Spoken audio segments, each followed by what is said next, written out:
How y'all doing? Let's see. It's Christopher Worsham.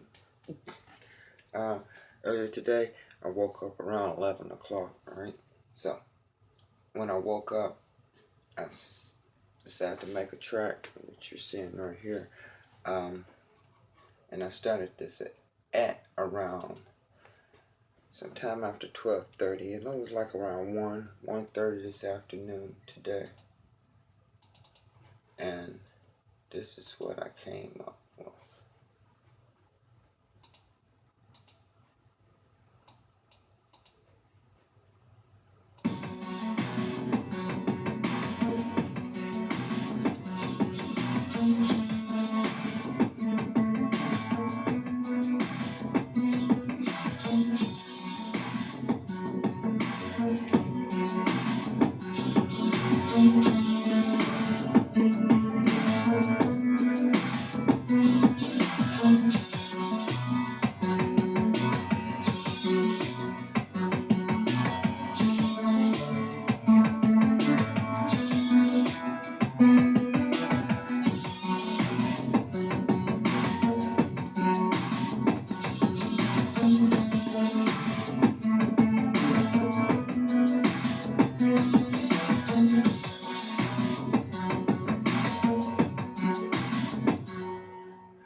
So